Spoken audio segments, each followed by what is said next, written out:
I always start like this. My dog's staring at me. It always makes me feel weird. Like, she's not like she's judging me, but anyways. She's staring at me. She's turning away. How polite. So, this video, I'm going to talk about being a people pleaser. And I don't know if I'm going to post this video, but I just know that it's something I'm thinking about recently, because I don't know, I always thought I was a moderate people pleaser. You know, like, enough to where I could retain my identity, but also kind of keep everybody else happy. So, as I'm realizing more and more, I'm not able to do this. And when I try to keep other people happy, I end up realizing on a grand scale, it doesn't keep anybody happy. Like, mostly the way that I people please is not so much in saying yes to everything, because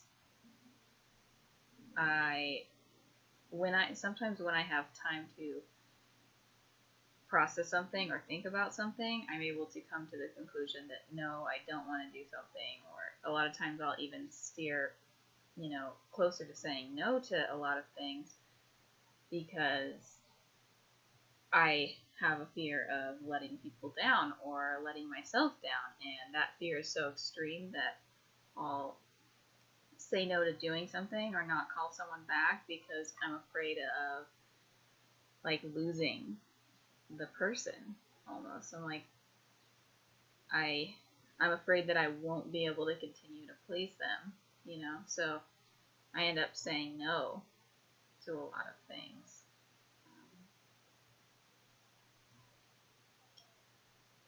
So that is kind of a struggle for me, wanting to have close and honest relationships, but not knowing even how to do that. And I think the first step is wanting that. So as a people pleaser, to want to have an honest relationship, I think that is, it's one of those things where maybe you don't even know that you don't have an honest relationship as a people pleaser, because you think you just want to keep things the way they are. You think that your identity is that, being nice and being sweet and being kind and being forgiving and kind of agreeing to what the other person says. So maybe to you that feels like being authentic. So at least for me,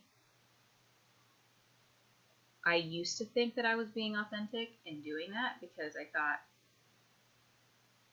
like, basically my contribution to this conversation is to help you kind of process things and figure things out and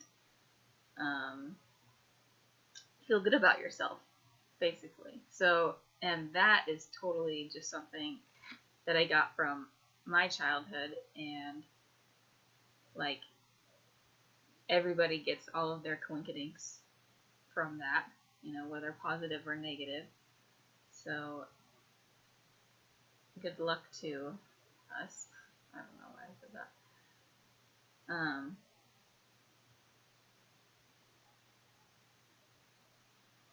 So yeah, when I was young, I think I had a very couple fragile egos living in my house, and when I wasn't able to prop them up enough or make them feel good enough about themselves, then I would get the ramifications of them trying to maintain their ego, however that looked. And so I think from there, I ended up with this over-flattering way of viewing people, when even on the inside, if I'm judging them or critiquing them for something, on the outside, you would never know that, and I would find something to appreciate, which I think in a way that can be a positive thing, but if I'm not really feeling it in my heart, and if I'm just saying it or like trying to get something from that other person, which would be them either liking me or just not getting mad at me. Basically, like a lot of my life is just trying to make people not be mad at me.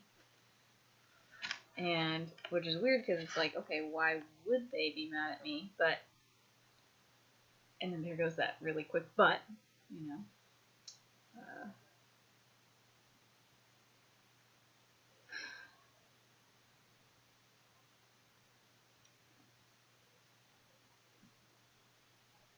So it's almost like, it's one of those things where I feel like when you're about to have like a breakthrough in your life, it really, or when you have like a strong realization in your life, it has two qualities. One, it sucks butt. Because you realize how freaking hard it's going to be to get out of it. Or how hard it seems like it would be. And how ingrained in you it is.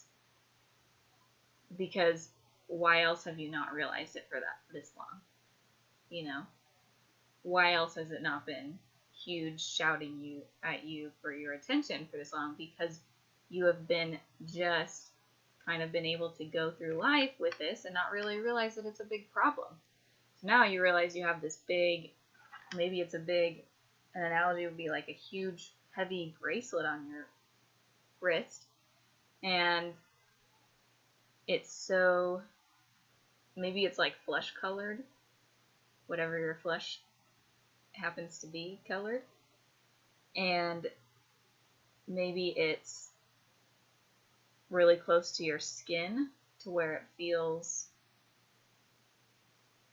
it's so weird that even when I said that, it felt racist. You know what I mean? Like even when I said it's whatever your skin color is, like even though I'm like trying to include different nationalities or all the races and stuff, it feels racist for me to say that because I have to include it, or because I felt like I had to include it. So I don't know, I just wanted to say that because I want to try to be honest as I'm going through these videos and share even what I'm thinking about what I'm thinking, about what I'm thinking. Yeah, exactly. So that, I don't know, I just don't think there's enough of that out there. And I don't know, maybe there's going to be some things that I'm not sharing, but I'll try to share as much as I can, or if it's on my mind, and if I feel like I want to, say more. So there's that side now. But just, if the bracelet's on your wrist and it's flesh colored and it's like blending in with your arm and it feels like, oh, it's just there, even though it's like heavy, but you don't realize it's heavy because you've been carrying it for so long. And it's almost like, and to make it a gross, weird analogy, it's like fused with your flesh. You know, I mean, that's like almost how it feels to me when I think of the analogy. It feels like it's fused to your skin. Like there's a big metal heavy thing in there, but it's actually like part of your arm too, or it feels like that.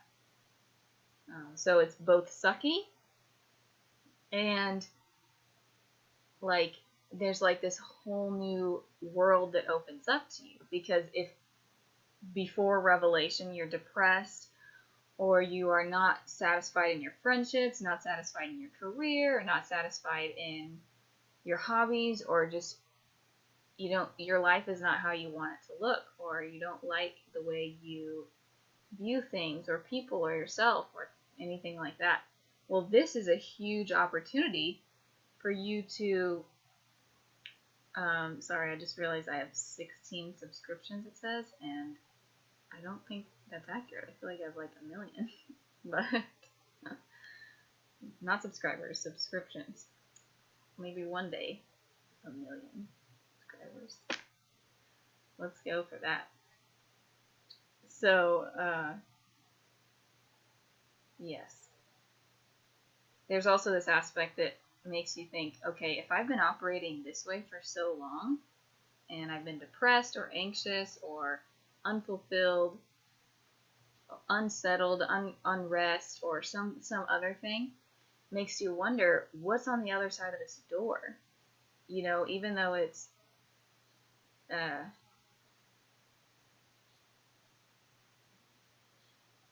even to wonder, you feel like it's a whole new person on the other side of that door. Like, how would I possibly get to that other side? And I don't know. I honestly have no idea. I don't know what that looks like. I don't know if that just means keep meditating, because I've been meditating. This is my meditation brag. I feel like I always brag about, I feel like it's a bragging thing when I say how long I meditate, which is an hour a day, which is not a lot compared to what some people do, but compared to what other people do, it is very a lot. So there's my ego popping out, telling you how long I meditate every day. So, and I've just only been doing that for like 31, 32 days, something like that. So I'm excited because a lot of stuff is happening during those meditations, exciting things, that ideas and things like that, and other revelations where I'm realizing some false beliefs are total bull hooky. And yeah, there's a couple times I'm monitoring my mouth. I don't know, for whatever reason it doesn't feel necessary to say the full thing. So we'll go bull hooky.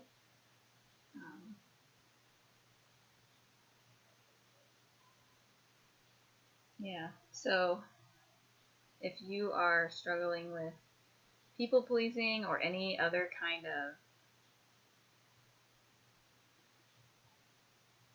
of addiction, kind of like behavioral addiction, because some people, we can have addictions to a lot of things, like a food or a substance, how to say, drugs or alcohol, or a person, or relationships, or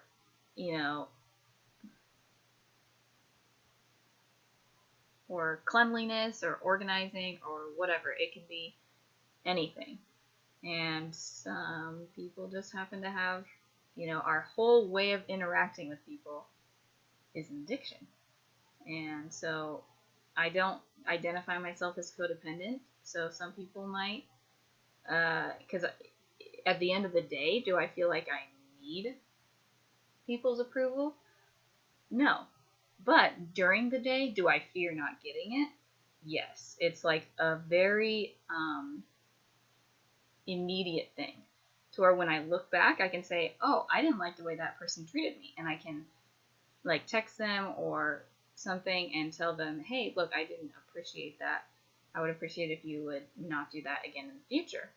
And that's not difficult for me. I don't fear losing the relationship. Here's my dog. My room's dog. So I'm excited about, and I guess nervous, I don't know, about what could be discovered or unfolded from this revelation. And I know it's deep, because it's something that even while I'm doing it, maybe you can relate. I notice it and I'm like, this is such bullcrap. Like, why am I acting this way? It's so annoying. I hate it. Like, I wish I could stop, but I don't. I don't. And I guess that's the thing. It's not that I don't know how, because people know how to be honest. I'm trying to be honest right now. I can be honest with myself, but okay, I'm going to choke my dog, my roommate's dog, because she barks at nothing sometimes. Oh, if everything's a mirror, then this means something. Okay, so thank you for watching, and I hope that you have some